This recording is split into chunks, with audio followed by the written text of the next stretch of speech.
Nakakahiya minsan ang lalaki na clumps ng dandruff. Black yung suot mo, 'di ba? Kitang-kita. Kaya ka din merong itchiness. Kasi laging nangyayari, no? At hindi mo siya makokontrol. No? Parang ngayon, okay yung anit mo, bukas or mamaya lang, hindi na siya okay, no? So kaya for some, mas challenging yung paggagamot ng dandruff. Na-mention mo kanina, Doc, yan, sa iba may underlying skin conditions or ibang sakit. Ano itong mga to? Yung pinaka-common,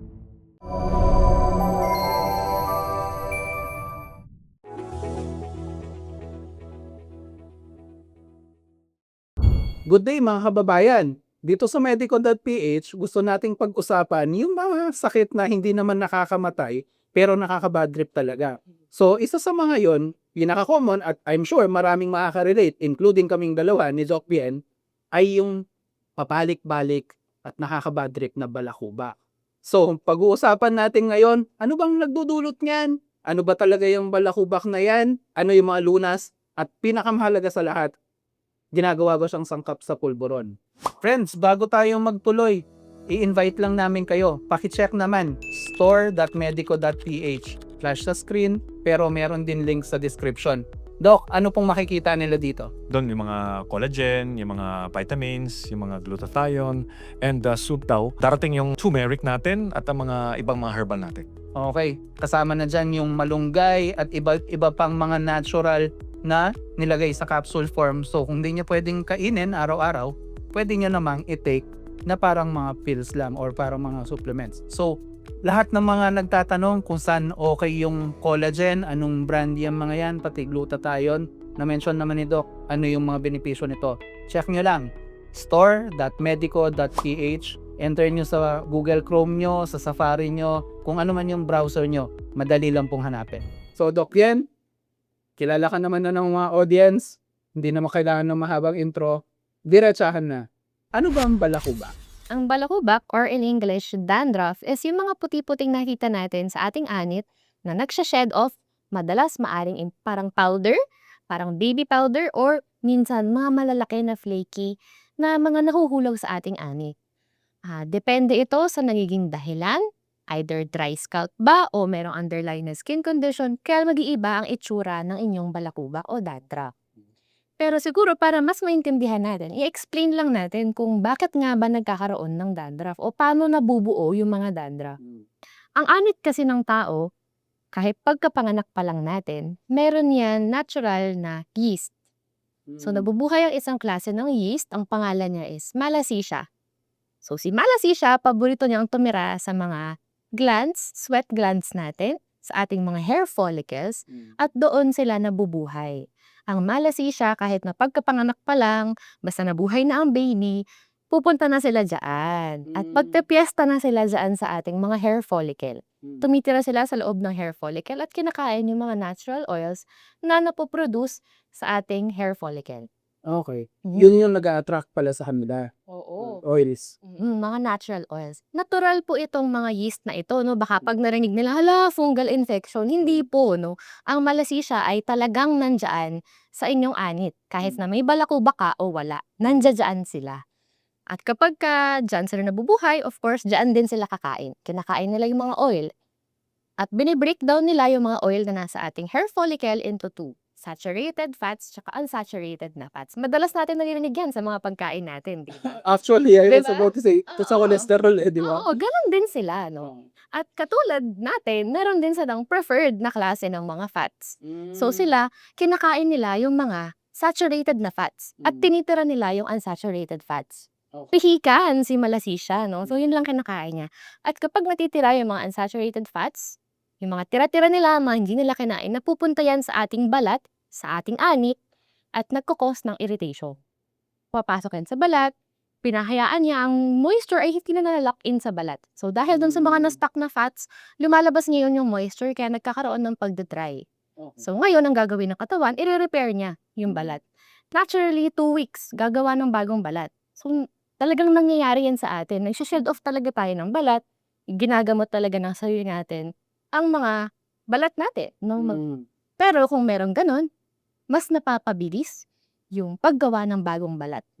At imbes na maayos yung pagkakalatag ng balat dahil may kalat-kalat na mga unsaturated fats, nagiging clumpy yung gawa ng bagong balat.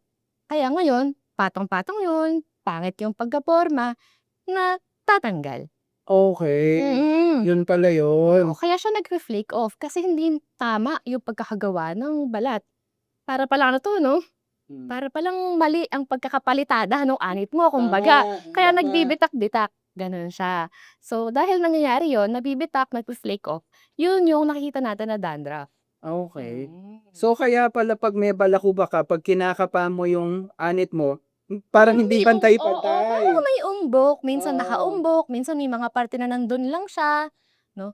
So doon yan nagagawa o kaya nangyayari ang pagkakaroon ng balakuba. Okay. Kasi ano, I'm sure hindi ako nag-iisa na dati medyo confused ako, ano ba talaga itong balakubak na 'to at ano yung cause? Dahil ba nagda-dry yung scalp mo or dahil sa fungi? As it turns out, both pala 'no, Doc Yen? At hanggang ngayon pinag-aaralan pa rin bakit lahat naman ng tao ay mayroong malasisya pero hindi lahat ng tao ay nagkakaroon ng dandruff. Tama. Oo 'no. So, sabi nila malaking factor ang genetics, pero hanggang ngayon ay hindi natin masasabi talaga kung ano ang tunay na dahilan. Ang kagandahan yung malasisya, very territorial. So, kapag nakatira siya sa ating anit, actually pinoprotektahan na yung anit natin. Pinoprotektahan niya yung ating anit at balat sa mga mas harmful na bakterya, tulad ng Staphylococcus aureus na pwedeng mag-cause ng infection. Yung staph infection medyo Mm. minsan life-threatening, 'di ba? Oo, minsan 'no kapagka lumala or kumalat. So kumbaga, dahil nakatira siya diyan, may ginagawa din naman siyang mabuti sa ating anit 'no. Yun nga lang, medyo nakakahiya na Correct. pagka nagfi-flake off lalo na 'pag parang powder, 'di ba, Yes. yung madalas makita mo siya or nakakahiya minsan ang lalaki na clumps ng dandruff. Actually, dun ako nakaka-relate. Ano, pangit, 'di ba? Ano, Pangit, oo, minsan parang ganda mo tapos wow, Oo. dandruff ka, or di ba? kung itim yung suot mo, Oo. nasa balikat mo na wala kang kalam-alam, 'di ba na yung papagpag para Oo, sa'yo? lalo na kung tulad ko gusto kong pumayat kaya black yung suot mo, 'di ba? Kitang-kita kapagka yung nagkakaroon ka ng dandruff. Pero wag pong mag-alala dahil ang dandruff hindi naman talaga siya life-threatening, Yeah. hindi naman siya kumbaga dahil lang nakakahiya kapagka nagkaroon ng dandruff. Pero again, nama-manage naman po ito. Ito Doc Bien, ano, medyo chicken and egg question din. Siyempre 'pag may balakuba ka, lalo na ako, yung clumps yung type ng sa'kin, hindi yung maliliit. Siyempre mapapraning ka 'pag nangyari yun, kukut-kutin mo ng ganyan, 'di ba? Tapos parang mas nakaka-fulfill 'pag mas malaki yung nakuha mo. So, Nagmimina pala. nagmimina kapag nakuha mo siya ng isang tipak, mas fulfilling kaysa 'pag nagkapira-pira sa ano, yung magtayang yan, I'm sure gets niyo. Oo, umamin Gusto niyo kayo. rin 'yan? Sasabihin niyo sa comments, ikuwento niyo, hindi naman natin pagkakalapit.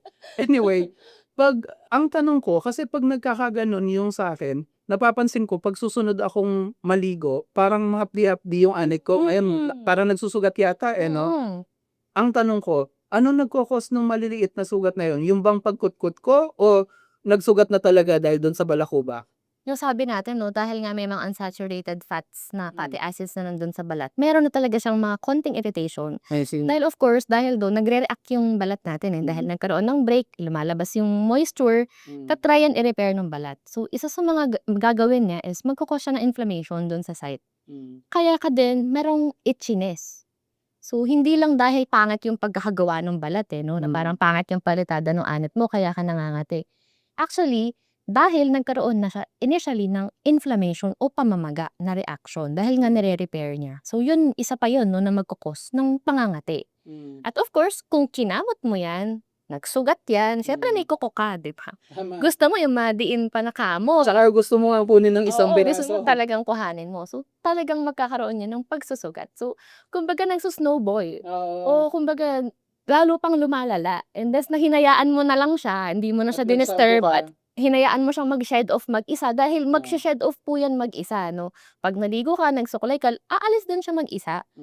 Yun nga lang, gusto natin minsan pabilisin lalo na 'pag nakapa mo parang, "Ito na, tanggalin mo na." May ano siya, may trigger siya mentally na kailangan Oo, mo parang din, no? sas pagka nakakuha ka aminin mo, kukut-kot ka pa sa iba, hanap ka Siyempre, pa, oo. parang minahan nga sa yung mga iba nga suyod, yung pangkuto, yun yung ginagamit nila.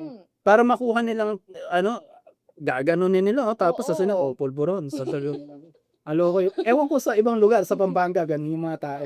Huwag mo namang ilaglag yung sa kumpakan, baka magalit, wag po kayo magalit. High school pa ako, ganyan ang ginagawa ng mga tao. Na-mention mo kanina, Doc, yan na may mga, sa iba may underlying skin conditions or ibang sakit. Ano itong mga to? Yung pinaka-common 'no, na talagang madalas mag-develop ng dandruff is kung meron kang seborrheic dermatitis na tinatawag. So, yung skin condition na 'yan, naapektuhan yung mga areas tulad ng anit, maaari din sa mukha. So, maaring sa areas ng, kilay, sa eyebrows, pagitan ng ilong, sa may pagitan ng bibig, paligid ng bibig, kung malapit na sa may balbas 'no, saka mga singit-singit ng katawan. So, etong mga areas na 'to dahil madalas moist, madalas oily 'no, sa mukha, madalas 'yan mag-flake off at meron niyang mga certain na triggers. Madalas ang triggers niyan 'pag nagbago yung weather, kapagka medyo lumamig, o kaya 'pag stressed. So, yun yung pinaka-common 'pag stressed sila. For example, ako, gano'n ako. 'Pag may exams parang nangangati ka na, ate, diyan 'no. So, stress, puwedeng stress ka sa trabaho, stress ka sa anything sa buhay, nagkasakit ka, so stress yun sa katawan. So, maaaring mag-develop ng gano'n. Isa pa is kung meron ka ng mga allergic contact dermatitis, may sensitivities ka na talaga to begin with. So, 'pag na-expose ka sa certain chemicals, shampoo, nagpa-rebond ka, nag-hair color, maaring magkaroon ng irritation, magwo-worsen yun 'no. Magwo-worsen yung pagde-develop ng dandruff. And 'tong mga skin conditions na 'to, maari talaga na yun ang ikakahiya mo kasi laging nangyayari, Yeah. 'no, at hindi mo siya makokontrol, 'no. Parang ngayon okey yung anit mo, bukas or mamaya lang hindi na siya okey, 'no. So, kaya for some, mas challenging yung paggagamot ng dandruff. At hindi lang po ito nangyayari sa adults 'no, even mga babies meron silang cradle cap na tinatawag. So, talagang sa kanila kitang-kita mo kasi 'di ba ibang babies wala naman masyadong hair. So, makita mo puro talaga as in balakubak, nakabalot Kahit yung buong baby pa, anit no? nila. Oo, baby pa. So, 'di ba nga sabi nga natin kanina, si Malasisia the moment na pinanganak sa mundong ito, Andiyan na. na-attack na siya. Oo, at maninirahan na siya doon. Na-mention natin, I think in a past episode, Doc Bian, yung psoriasis, di ba? Pwede rin siya na Puwede mag-cause rin, ng oo 'no, dandruff? dahil sa psoriasis 'no, yung skin. So, ang anit natin skin din 'yan 'no, talagang maaari siyang maapektuhan at ang psoriasis alam natin meron 'yan pagfe-flare up. May mga times naaatake, may mga times na kalmado. At yung mga times na nag-flare up, maaring mag-develop ka ng makakapal na mga flaking hindi lang sa anit pero pati sa mala. At kapag gano'n, ang telltale sign nun silvery yung mga flakes nung malalaki yung mga flakes at parang silver plaques ang itsura. Kasi ang balakubak depende nga dun sa naging cause, maaaring iba ang presentation o itsura. So, for example, kung ang dahilan ng iyong balakubak is dry skin o dry ang iyong scalp, nawalan ng moisture, kunyari harsh ang ginagamit mo na shampoo, hair treatments, maaaring maging dry ang iyong anit. So, usually yan yung parang powder, fine na powder kasi kulang na kulang sa moisture. 'Pag nagsuklay sila yung talagang parang yung sa Snow. commercial, Oo. parang snow, ganyan, oo. At kung namang seborrheic dermatitis, madalas yellowish, whitish to yellowish, ta's malalaking mga plaque. Mukhang ganun yung sa'kin. Baka gano'n 'no, so malalaki sila. At kapagka psoriasis, madalas yun yung parang silvery na mga plaques. So, yun yung mga puwedeng kakaibang itsura nila 'no. Pero siyempre maaari rin na magkasabay. May seborrheic dermatitis ka ta's dry din yung scalp mo kaya gano'n. Minsan may mga powdery, meron ka rin makukuhang malalaki. And kung tama ang alala ko, correct me if I'm wrong, yung nature ng psoriasis, di ba, na-mention mo dati, siya yung excessive na paggawa ng skin cells, na parang ganun din yung description mo kanina sa balakubak, di ba? Gano'n Kaya din hindi siya. pantay-pantay Oo. yung balitada mo sa ulo. Oo, dahil merong irritation, nagre-react yung katawan mo, gawa siya ng gawa ng bagong balat doon sa part na may irritation. So, ang nangyayari, hindi sabay-sabay, hindi even yung pagkakagawa mo ng balat. Dahil binibilisan nila yung paggawa doon sa area na yun. Kaya nagkakaroon ng clumps, nagkakaroon ng flaking. Okay. So, hindi dahil poor yung hygiene mo, hindi dahil sa environment mo, combination ng maraming bagay, it seems, yung pagkakaroon ng balakubak. And fortunately, kung meron kang problema dyan, hindi ka naman nag-iisa dahil fairly common yung condition, di ba? So, Doc Bian, ano ang tamang treatment or hindi naman treatment, siguro management ng balakubak para sa mga tao? Of course 'no, kung kayo ay nagkakaroon nga ng palakubak, iwasan yung mga harsh na hair treatments. So, pagkukulay, pag-rebond, kasi pwedeng mag-worsen yung dandruff mo. Kung naka-flare siya o kung baga nakasumpong siya, wag mo na siyang i-trigger. Wag mo nang lagyan ng mga harsh na gamot o chemical. Kung hindi naman maiwasan, susunod, gagamit ka na ng mga gentler na shampoos, mga oils, hair oils na pwede sa'yo. Kasi iba-iba yung mga allergies ng tao. Baka mamaya gumamit ka ng hair oil ng kaibigan mo, hindi pala pwede yun sa'yo. Kasi 'di ba, meron tayong hiyang na shampoo, 'di ba? May hiyang ka na hair product. So kung yun yung lagi mong ginagamit, stick to it. Kasi kung if it works for you. Pero kung sakaling nagkaroon ng episodes ng pagbabalakubak, marami namang mga medicated na mga shampoos na pwede natin gamitin. So merong mga may zinc, depende yan sa severity, no, ng iyong balakubak. So madalas may mga shampoo na merong zinc, may mga shampoo na merong ketoconazole o pangpatay nung yeast na nasa ating anit. So baka kasi mamaya sobrang dami na pala nung malasisya kaya ang dami niyang gumawa, ang dami niyang kumain, daming gumawa ng balakubak. Correct. So kapag gano'n, usually gagamitin mo yung ketoconazole or antifungal na shampoo at least mga 2 beses sa isang linggo. Iiwan mo lang shampoohin mo lang siya parang regular shampoo tapos iiwan mo lang siya for 5 minutes bago mo banlawan. Kahit na twice a week or 3 times per week hanggang sa mawala siya. At kung naman talagang malala na, hindi talagang nakakahiya or buong anit mo ay affected, mas maganda magpa-check ka na sa dermatologist. Para ma-assess nila ano talaga yung nagiging dahilan. Baka hindi naman dry skin lang yung dahilan, baka merong kailangan ng mga inumin na gamot, either corticosteroids, para matigil yung paggawa or inflammation doon sa iyong anit. Kasi kung minsan talaga, sa dami, nakaka-bother na even sa daily activities, di ba? So, siguro ang tip namin, pag bumili ka nung mga dandruff shampoo, minsan hindi mo pwedeng i-expect na ito na yung magic bullet na sosolve sa problema mo. May iba't ibang brands and minsan kailangan mong daanan bawat isa para makita mo alin yung hiyang sa'yo. Ako, I can personally attest to that na hindi ko nasasabihin yung brands pero may isang brand na nagwo-work sa akin. Meron iba, hindi. Pero napansin ko rin, Doc, minsan pag yung brand na yon ilang buwan ko nang ginagamit, nagiging less effective siya. Pinapalitan ko muna, tapos it seems to work. I don't know kung may scientific basis yan. Pero yung mas matapang na, I'm not sure kung tama yung word na yon mas matapang. Pero may ketoconazole na mention ni Doc Piet, basahin yung mabuti yung directions. Nakaprint naman yan sa likod eh. Kasi minsan, nagre-reklamo yung mga tao, silbukan ko yun, hindi naman kumana. Ngayon pala, hindi naman nila linib ng 5 minutes. Minsan, ginawaan lang 1-2 minutes lang. O ginanon lang, tapos banlaw na agad. Sayang naman. Mahal pa naman yon. Oo. Tapos, yung iba naman, hindi gagamitin twice a week, once lang. Tapos sabi, bakit nagbalakubak pa rin ako? Tapos bad trip siya, di ba? Hindi mo naman kasi sinunod. So, minsan, nasa sayo rin kung susundin mo o hindi. So, make sure to read the directions.